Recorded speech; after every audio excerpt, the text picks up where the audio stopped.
Hello student, मैं संजय चौहान, भूगोल का अध्यापक। आज हम क्लास 11 का एक महत्वपूर्ण टॉपिक पृथ्वी की आंतरिक संरचना, कौन सी? पृथ्वी की आंतरिक संरचना, जिसके बारे में अध्ययन कर रहे हैं। बच्चों, हमने जो पिछले वीडियो थे उसके अंदर पृथ्वी की आंतरिक संरचना टॉपिक था, उससे संबंधित जो महत्वपूर्ण टॉपिक थे उनसे संबंधित जो भी महत्वपूर्ण बिंदु बने उनका अध्ययन किया। हमने देखा कि पृथ्वी की आंतरिक संरचना को भूगोलवेत्ता स्वेस के अनुसार 3 भागों में बांटा गया है। कितने भागों में बांटा गया है? 3। पहली भूप्रपट्टी, दूसरी मेटल और तीसरा क्रोड। फिर हमने देखा बच्चों, पृथ्वी की जो आंतरिक परतें हैं उन सब की जो गहराई है वो सबकी समान नहीं है। साथ में ये भी देखा बच्चों कि इनका जो घनत्व है वो भी सभी परतों का अलग अलग है और इनके अंदर पाए जाने वाले खनिज भी क्या हैं? अलग अलग पाए गए। बच्चों, पृथ्वी की आंतरिक संरचना के बारे में जानने के लिए हमने बहुत ही महत्वपूर्ण जो तथ्य और जो स्रोत थे उनके बारे में भी पढ़ा।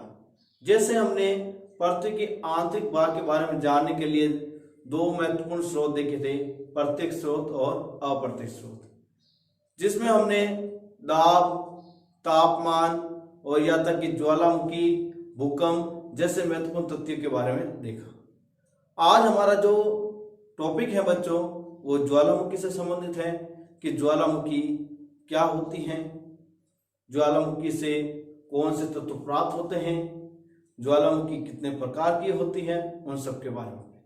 आपको ये भी मालूम होगा बच्चों कि ज्वालामुखी से निकलने वाला जो पदार्थ है वो पृथ्वी की आंतरिक परत जो दुर्बलता मंडल है, कौन सा मंडल बच्चों? दुर्बलता मंडल है, वहां से निकलता है। और आपको मैंने पिछले वीडियो में ये बताया है कि दुर्बलता मंडल कहाँ पर स्थित होता है और इसकी जो मोटाई है या गहराई है वो लगभग 400 किलोमीटर होती है। कितनी होती है? वहां पर अधिक तापमान के कारण वो चट्टानें क्या होती है? पिघल जाती हैं बच्चों, और वो पदार्थ पिघले हुए द्रव्य अवस्था के रूप में धरातल पर आकर लावा के रूप में जम जाता है। क्या है? लावा के रूप में जम जाता है। तो ये सारी जो तथ्य हैं ज्वालामुखी से संबंधित वो हम इस टॉपिक के माध्यम से आपके सामने उजागर करेंगे और आपको बताएंगे कि ज्वालामुखी क्या होती हैं और कितने प्रकार की होती है। तो अपन ज्वालामुखी टॉपिक को शुरू करते हैं बच्चों कि ज्वालामुखी क्या है।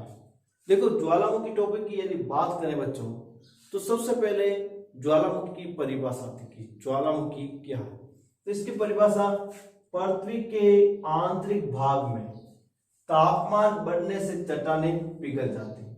आपको मालूम ही है पृथ्वी के आंतरिक भाग में जैसे जैसे हम गहराई में जाएंगे तापमान में क्या होती जाती है? वृद्धि होगी। और आपको पता ही है जब तापमान में वृद्धि होगी और तापमान अधिक होगा तो चट्टानें क्या हो जाती हैं? पिघल जाती हैं। और आपको मालूम ही है बच्चों कि लगभग 32 मीटर की गहराई में जाते हैं तो लगभग 1 सेंटीग्रेड तापमान बढ़ता है। कितनी? 32 मीटर की गहराई में जाते हैं, कितना तापमान बढ़ता है? 1 सेंटीग्रेड तापमान बढ़ता है। और इस तरह धीरे धीरे तापमान में क्या हो जाती है? वृद्धि। तो तापमान में वृद्धि हो, पृथ्वी के आंतरिक भाग में तापमान में वृद्धि क्यों होती है उसका भी कारण है बच्चों कि पृथ्वी के आंतरिक भाग में रेडियो एक्टिव तत्व जैसे यूरेनियम, थोरियम,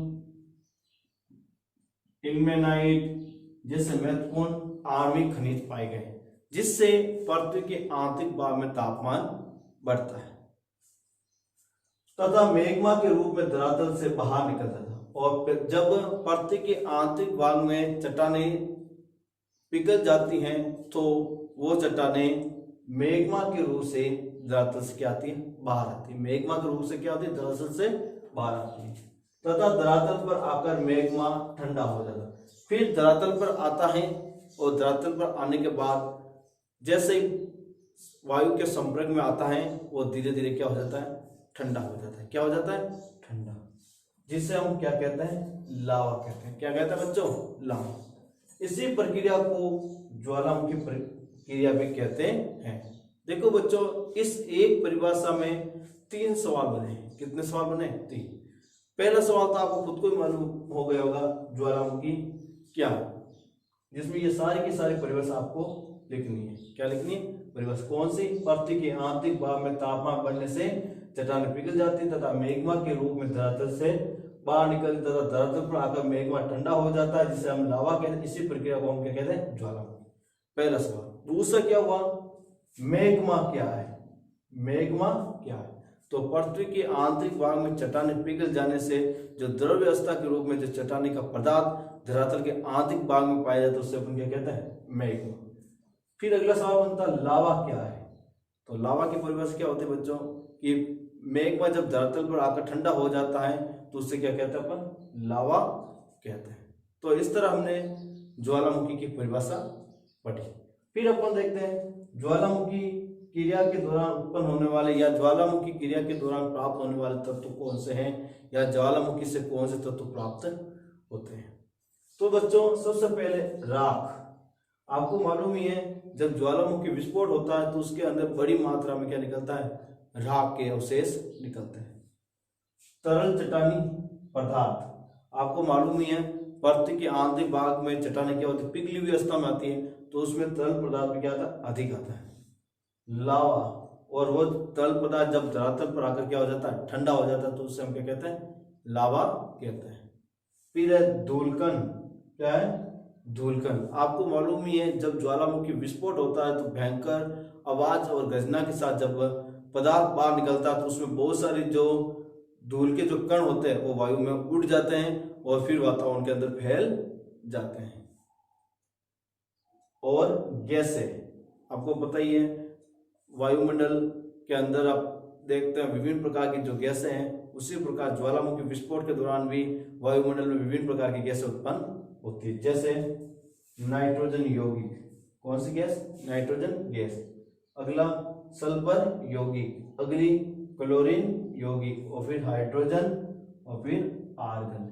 ये सारी जो गैसें हैं किसके दौरान प्राप्त होती है? हमें ज्वालामुखी विस्फोट के दौरान प्राप्त होती है। उसके साथ जल वाष्प की जो प्रक्रिया होनी चाहिए वो हमें ज्वालामुखी विस्फोट के दौरान हमें प्राप्त नहीं होती, क्योंकि पृथ्वी के आंतरिक भाग में तापमान इतना अधिक होता है कि चट्टानें पिघल जाती है, इसलिए जल वाष्प बहुत ही कम बनती है कि सीधे वो किस अवस्था में चली जाती है? गैस अवस्था में चली जाती है। अपन देखते हैं ज्वालामुखी उद्गार की प्रवृत्ति।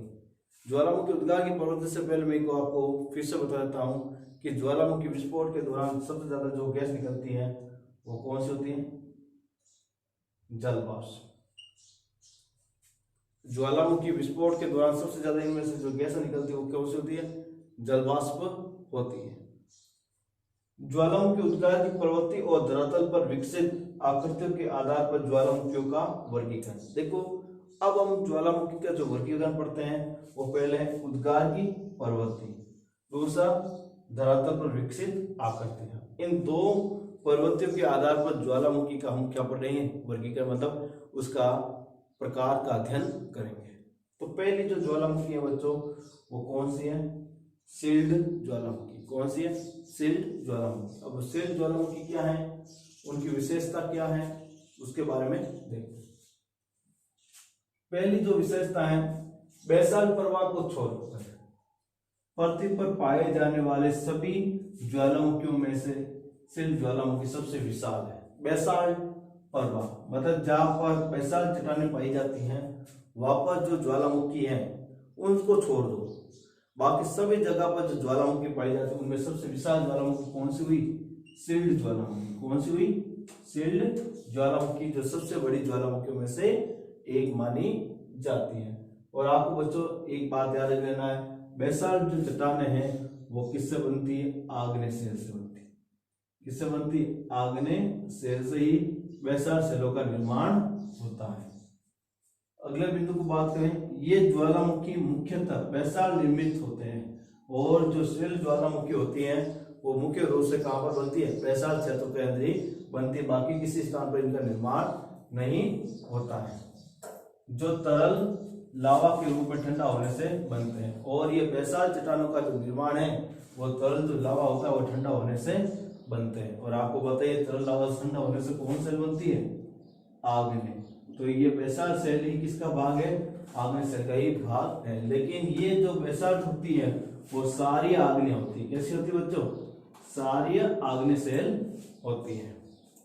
फिर बच्चों अगले बिंदु की बात करें, शीर्ष ज्वालामुखी में लावा उद्गार के समय बहुत ही तरल होता है, और जब शीर्ष ज्वालामुखी के अंदर जो ज्वालामुखी विस्फोट होता है उस समय जो पदार्थ होता है, जो लावा होता है, क्या होता है? बहुत ही तरल, मतलब पतला होता है, और पतला होगा तो क्या होगा? ज्यादा हिलेगा। इस कारण से ज्वालामुखी का ढाल तीव्र नहीं होता, और आपको पतला होने के कारण ज्यादा ऊंचा नहीं रहेगा, इसके कारण ढाल भी क्या होगा? निम्न पाया जाएगा। जैसे एग्जाम्पल के रूप में मैं आपको ज्वालामुखी बनाकर बता देता हूँ किस तरह होती है। जैसे ये ज्वालामुखी, तो इसका जो ये ढलान ये बहुत ही क्या होता है? कम होता है, और यदि इस तरह होती तो इसका ढलान क्या होता? बहुत ही तीव्र होता।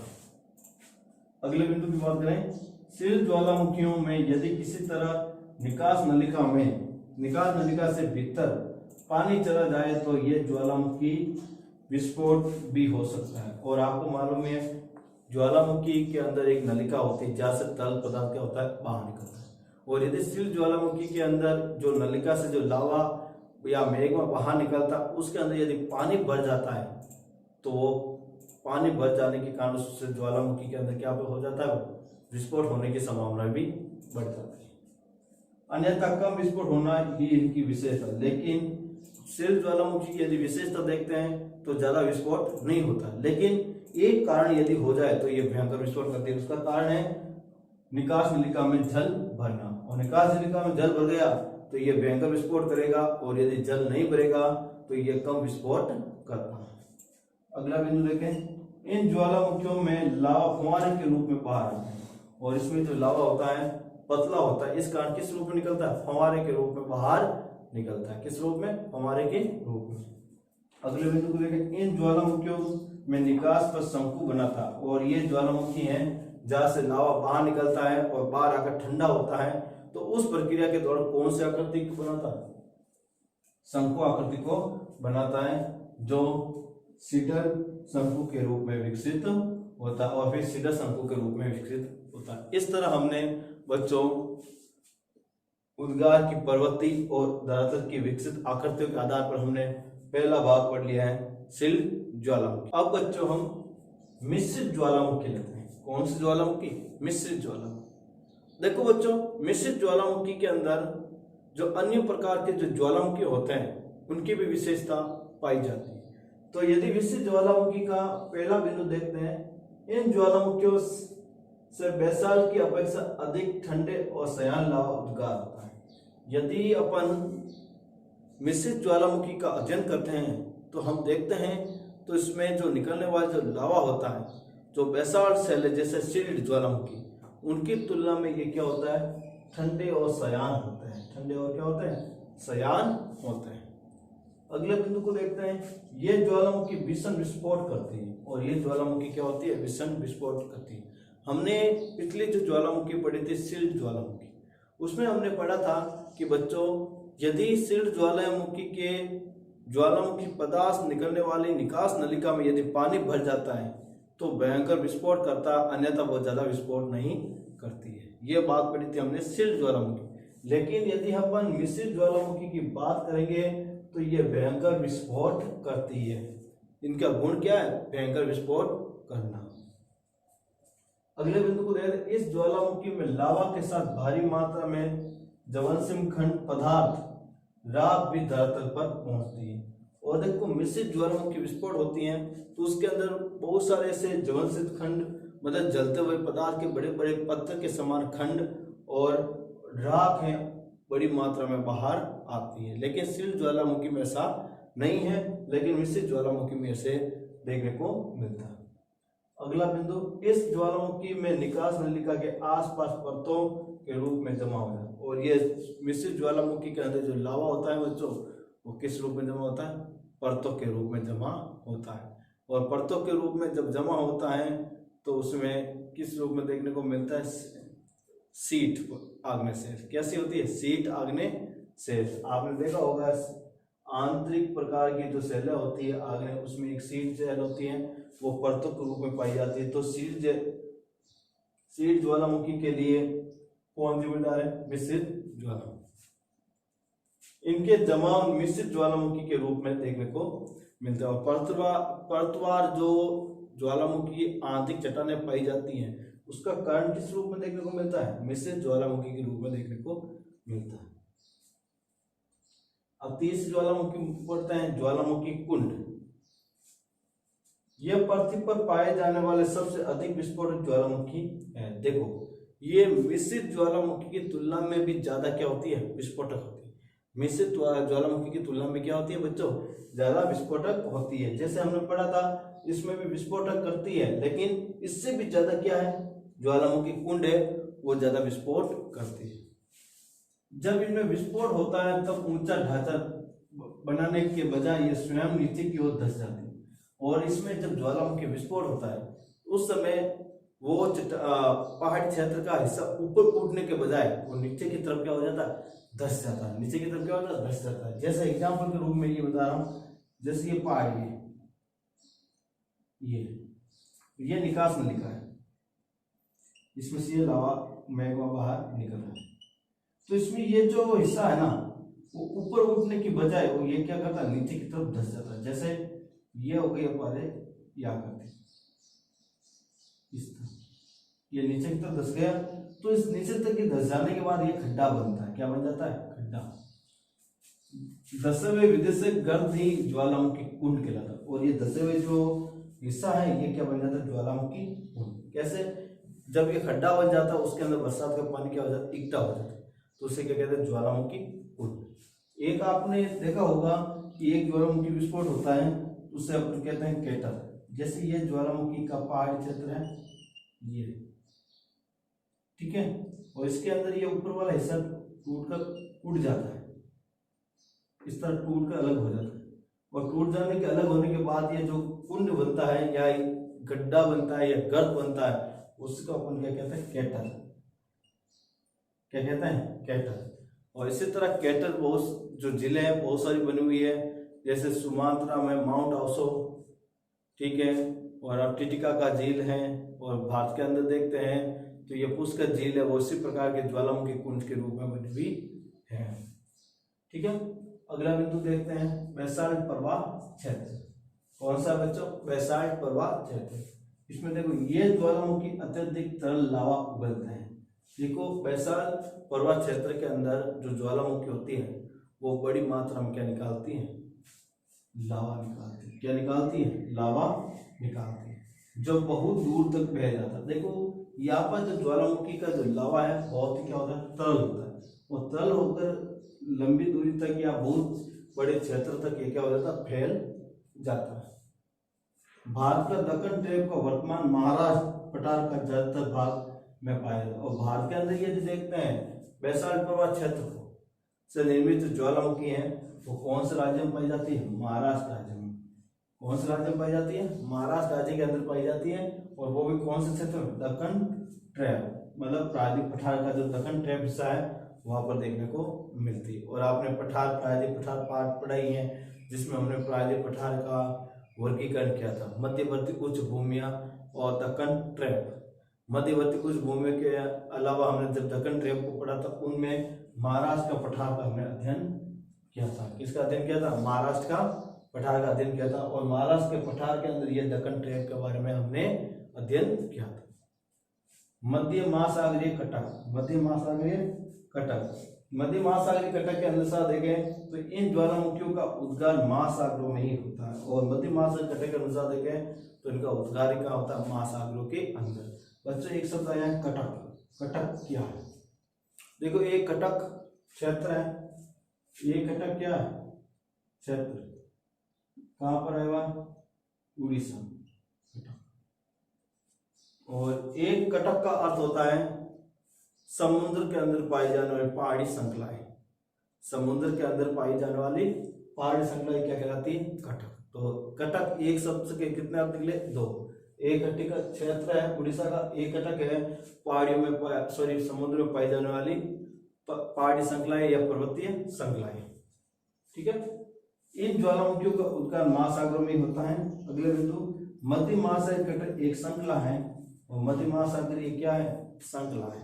और आपको पता ही है मध्य महासागरीय श्रृंखला में सबसे बड़ी कटकों की श्रृंखला है वो अटलांटिक महासागर में पाई जाती है।